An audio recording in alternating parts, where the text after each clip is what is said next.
Hey, how you doing? My name is Nay, for those who know me and those who don't. Some of this stuff I'm gonna have to skip over because a lot of this goes to other people.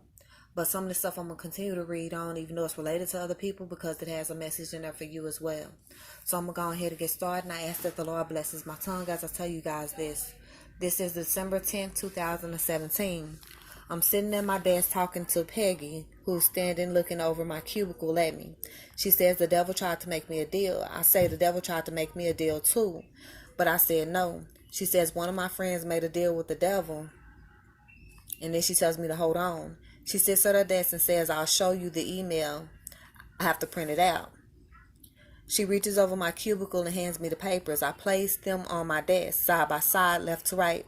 These papers are the devil's contract. She says he tried to give me something I want. I cut her off and I say he tries to give you something. I cut her off and I say he tries to get you by giving you something that you want, and all you have to do is say yes. I told him that he can keep it. So Brian walks over to my desk and says, what are you still doing here? You're not going to get something for lunch? Then he walks away. Peggy says they order food. So I stand up to see Jonathan walk past my desk as if leaving, but he's up to something. So my sister walks past my desk. I stand trying to see her, but I don't see her. So I look around again. I see her now. She's smiling.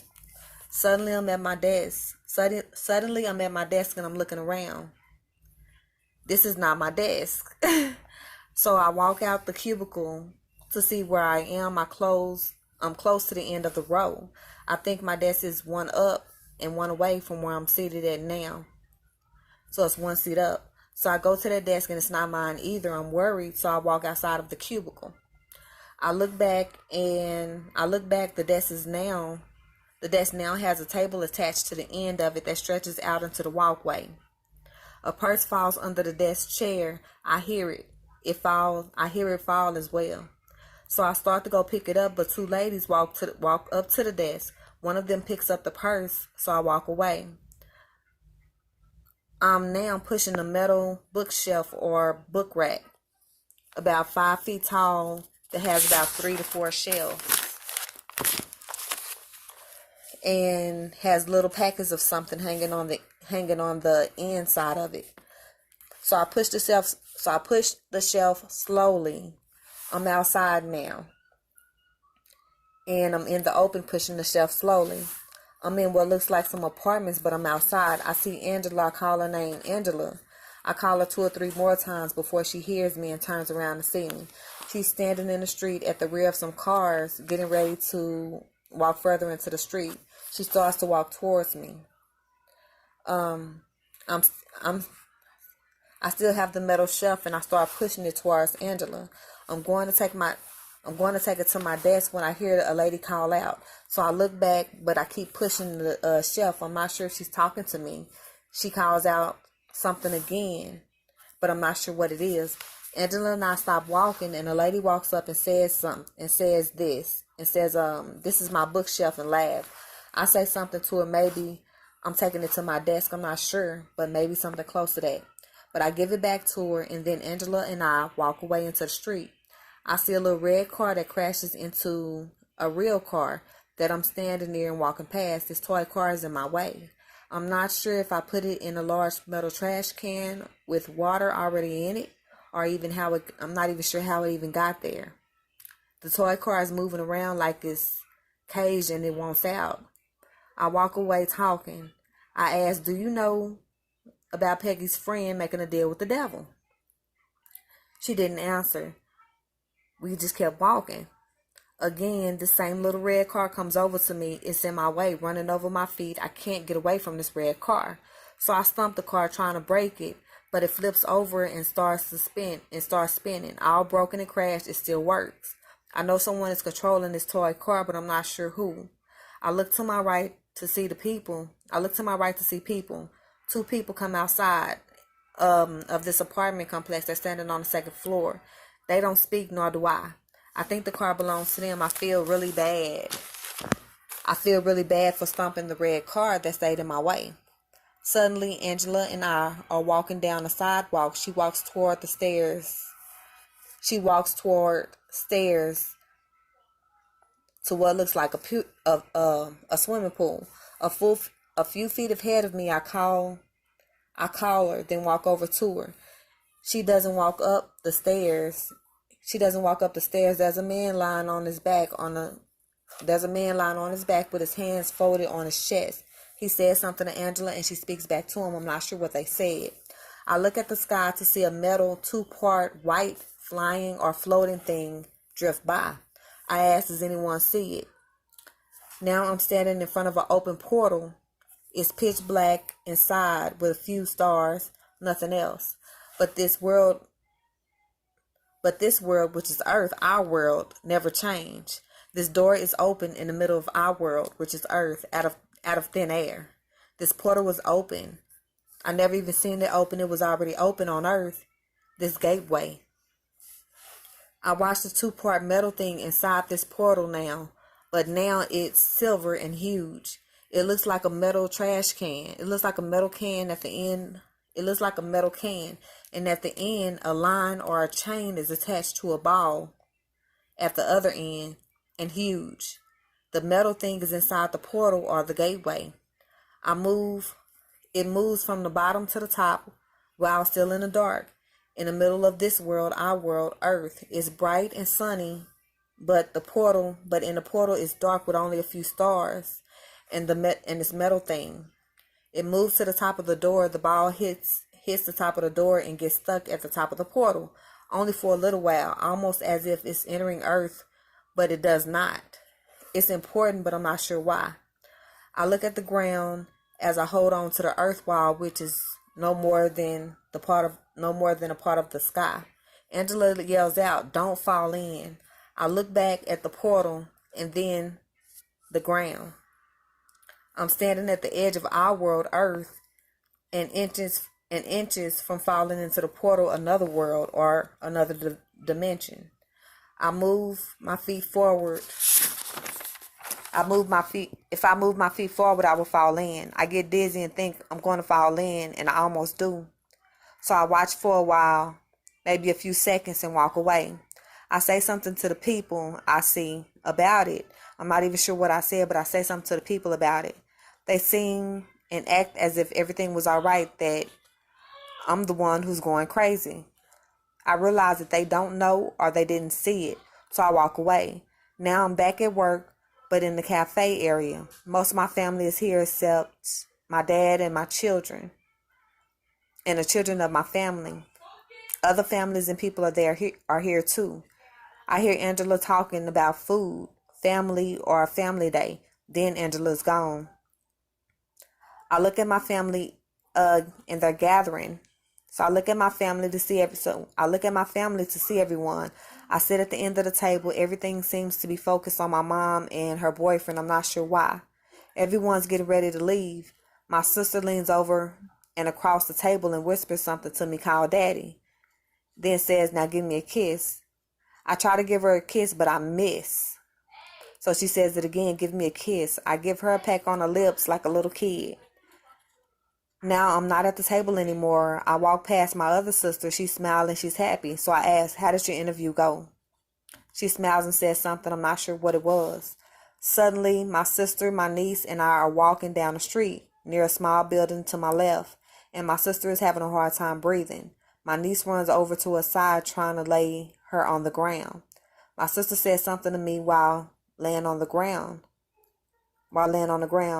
She says, "Run over to the house across the street and tell them I'm having a hard time breathing. I can't go because I think I was there or been there before where the light is on."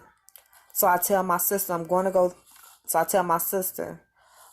tell them you can't breathe. So I run across the street to the house that looks like an apartment complex.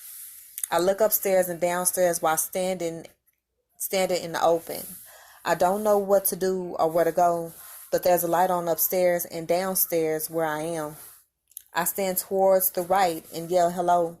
I look upstairs to see a lady sitting on the couch and say hello again. Then I ask, "Can you call the ambulance? My sister's having a hard time breathing," and I point across the street. The lady sits up higher on the couch, and starts to worry, and she says, while looking over at me, "I'm calling 911.